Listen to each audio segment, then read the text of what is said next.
बहुत पुराने समय की बात है।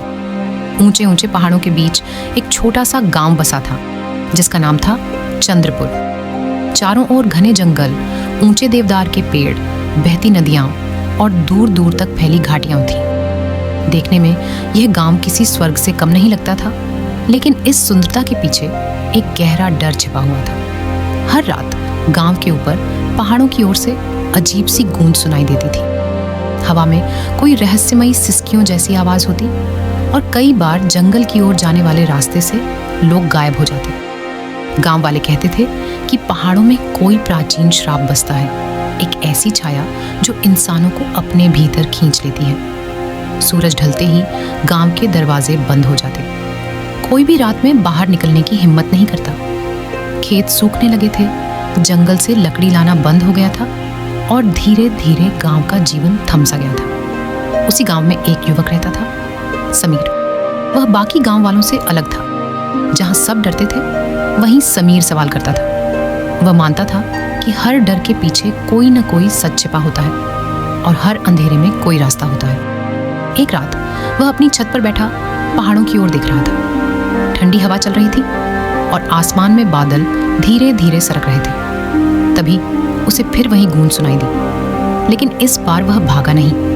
उसने ध्यान से सुना। उसे लगा कि वह आवाज किसी जीव की नहीं, बल्कि किसी टूटे हुए आत्मा की पुकार है।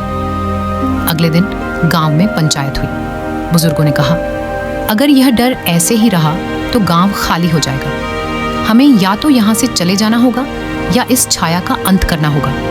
कुछ लोग बोले, हम पहाड़ों में कभी नहीं जाएंगे, वहां मौत है। समीर उठ खड़ा हुआ और बोला, अगर हम डर से ही भागते रहे तो जीवन कभी आगे नहीं बढ़ेगा। मैं उस छाया का सामना करूंगा, हथियार से नहीं बल्कि समझ से।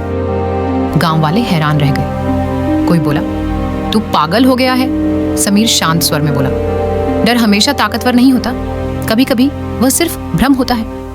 अगली सुबह वह अकेला पहाड़ों की ओर निकल पड़ा। रास्ता पत्थरों से भरा था। घने जंगल, धुंध से ढके रास्ते और ठंडी हवा उसके साथ चल रही थी। जैसे जैसे वह ऊपर चढ़ता गया, हवा भारी होती गई और वातावरण और भी रहस्यमयी हो गया। कुछ दूर जाकर उसे एक टूटा हुआ मंदिर दिखाई दिया, वर्षों पुराना, लताओं से ढका हुआ और पूरी तरह खंडहर में बदल चुका। उसके अंदर से हल्की हल्की नीली रोशनी निकल रही थी। समीर ने हिम्मत जुटाई और मंदिर के भीतर प्रवेश किया। अंदर एक विशाल गुफा थी। दीवारों पर पुराने चित्र बने थे, युद्ध, बलिदान और एक भयानक अंधकार का चित्रण। तभी उसे एक आवाज सुनाई दी। कौन है जो मेरी शांति भंग करने आया है? समीर ने डर को दबाते हुए कहा। मैं वह हूं जो डर का अंत करने आया है। गुफा के बीच एक काला कुहासा घूम रहा था। वही छाया थी जिसने वर्षों से गांव को कैद कर रखा था। छाया बोली, मैं किसी को नहीं मारती। लोग खुद अपने डर में खो जाते हैं और मेरी दुनिया में आ जाते हैं। समीर ने पूछा, तो फिर तू गांव वालों को क्यों डराती है? छाया कुछ पल शांत रही, फिर बोली, क्योंकि मैं भी कभी इंसान थी और मेरे साथ अन्याय हुआ था। जब तक कोई मेरे दर्द को समझेगा नहीं, तब तक मैं चैन से नहीं रह सकती।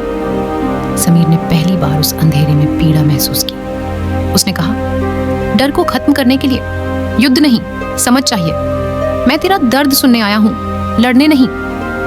छाया धीरे धीरे कमजोर होने लगी। गुफा में रोशनी फैलने लगी। नीला प्रकाश सुनहरे रंग में बदल गया। दीवारों पर बनी डरावनी आकृतियां शांत चेहरों में बदलने लगी। छाया बोली, अगर गांव वाले मुझे भूल जाएं, तो मैं भी उन्हें छोड़ दूंगी। समीर ने सिर झुकाकर कहा, मैं तेरा संदेश लेकर जाऊंगा। जैसे ही वह बाहर निकला, आसमान साफ हो गया।